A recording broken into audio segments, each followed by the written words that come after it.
Hi friends, ഇന്ന് ഒരു കടലക്കറി വേഗം പുട്ടിനുണ്ടാക്കുകയാണ്. അത് നമുക്ക് ഒട്ടും ടൈം ഇല്ലെങ്കിൽ ഉള്ള ഒരു കടലക്കറിയാണ് വയ്ക്കാൻ പോകുന്നത്. ഇത് ആദ്യം ഒരു 2 സ്പൂൺ വെളിച്ചെണ്ണയിൽ ഒരു ചെറിയ സവാള അരിഞ്ഞ് വഴട്ടുന്നുണ്ട്. അതിൻ്റെ കൂടി നമുക്ക് ഒരു പച്ചമുളക് ഇടാം, ഒരു ചെറിയ കഷ്ണം ഇഞ്ചി,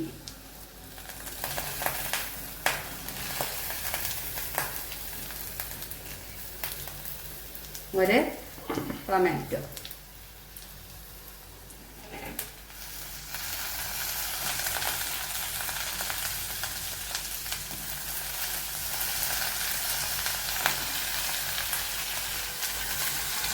വലിയ ഷേപ്പൊന്നും വേണ്ട, കാരണം ഇത് കുറച്ച് വഴറ്റിയ ശേഷം തണുത്തിട്ട് മിക്സിയിൽ അടിക്കാനുള്ളതാണ്.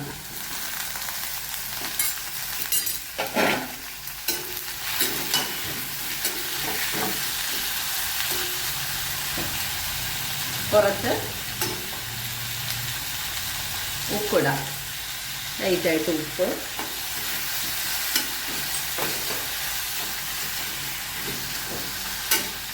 വെളുത്തുള്ളി 2-3 അല്ലി വെളുത്തുള്ളി,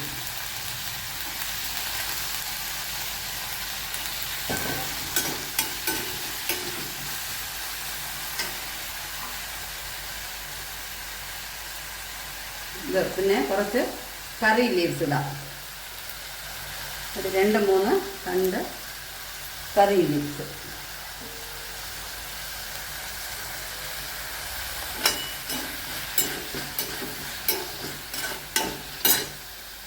ഇത് കുറച്ച് ഇങ്ങനെ വഴണ്ട് വന്ന ശേഷം നമുക്കിതിനെ നന്നായിട്ട് തണുപ്പിച്ച് മിക്സിയിലൊന്ന് അടിച്ചെടുക്കണം. പിന്നീട് ഇത്ര തേങ്ങ വച്ചിട്ടുണ്ട്, കുറച്ച് തേങ്ങ, ഒരു 1/4 കപ്പ് തേങ്ങയേ ഉള്ളൂ. അതിൻ്റെ കൂടി വേറെ ഒന്നും വേണ്ട.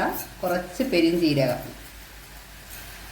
ഇതിനെ ഒന്ന് മഷി പോലെ ഇതടിച്ച ശേഷം ഇതിനെ ഒന്ന് അരച്ചെടുക്കണം.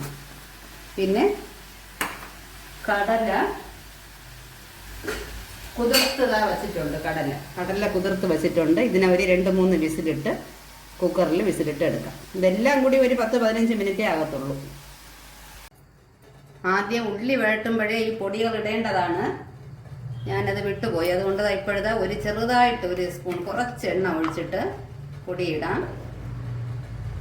ഒരു 1/4 സ്പൂൺ വറ്റൽമുളക് പൊടി സിമ്മിൽ വെച്ചിട്ട് വേണം ഇടാൻ, അല്ലെങ്കിൽ കരിഞ്ഞു പോകും. കുറച്ച് മഞ്ഞൾപ്പൊടി, 1 പിഞ്ച്,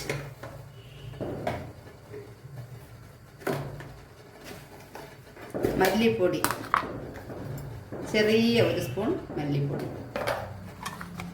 ഇത് 3 പൊടിയും മതിയാവും.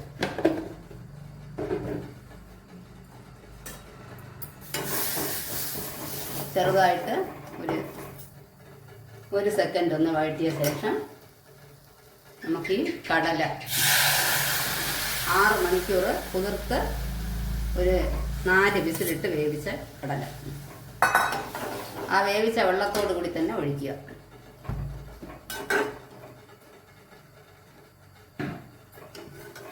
എന്നിട്ട് ഇത് തേങ്ങയും പെരിഞ്ചീരകവും കൂടെ നല്ല ഫൈനായിട്ട് അരച്ച അരപ്പാണ്, അതൊഴിക്കുക.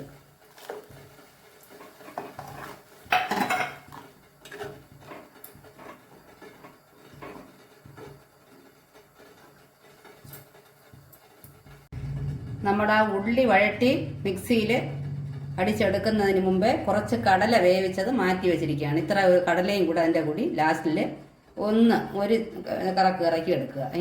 എന്നാലേ ഈ കൂട്ടാനൊരു കൊഴുപ്പ് കാണത്തുള്ളൂ. അതിനു വേണ്ടി ഇത് വഴറ്റി വെച്ചിരുന്ന ഉള്ളിയും ടൊമാറ്റോ ഒക്കെ ആദ്യം വഴറ്റിയതിന് ഒന്ന് മിക്സിയിൽ നല്ലതായിട്ട് അരച്ചിട്ട് ആ കടല വേവിച്ചതിനെയും കൂടെ 1-2 കറക്ക് ഇറക്കി ഇതിൻ്റെ കൂടെ എടുത്ത് മിക്സിയും കഴുകി കുറച്ച് വെള്ളം ഒഴിച്ചിട്ടുണ്ട്. നമുക്കിത് കൂടെ ചേർക്കാം.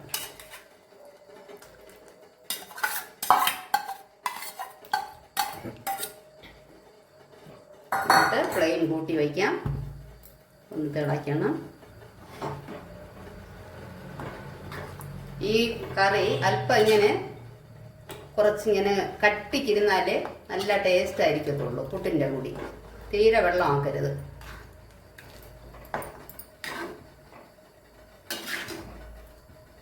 ഒന്ന് തിളക്കട്ടെ. തിളച്ചു വാങ്ങി വയ്ക്കാം. എന്നിട്ട് കടുക് വറുക്കാം.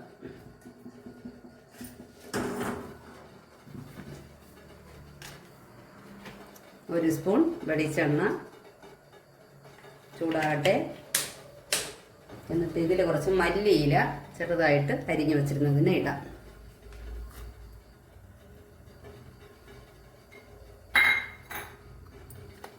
ഇത് കണ്ടോ, ഇതിൻ്റെ കൺസിസ്റ്റൻസി നല്ല ഇങ്ങനെ കുറുകുറായിട്ടിരിക്കണം. അതാണ് ടേസ്റ്റ് ഇതിന്.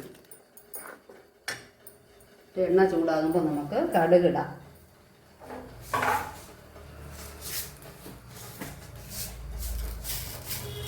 കടുക്, പച്ചമുളക്, കറിയിൻ്റെ എടുത്ത് നേരത്തെ ഇട്ടിട്ടുണ്ട്, അതുകൊണ്ട് ഞാൻ ഇടുന്നില്ല.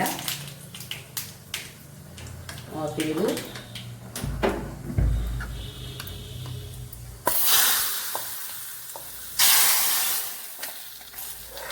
അങ്ങനെ നമ്മുടെ കടലക്കറി റെഡിയായി.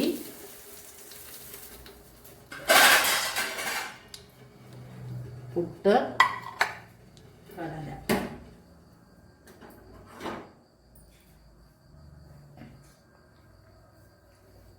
പുട്ട് റെഡിയായിട്ടുണ്ട്.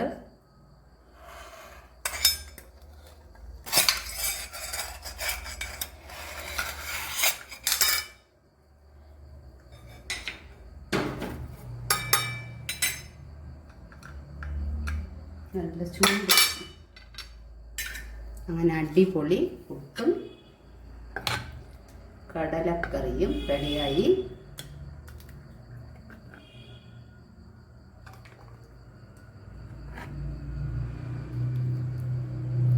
ഫ്രണ്ട്സ്, എല്ലാവരും ഇത് ട്രൈ ചെയ്ത് നോക്കണം.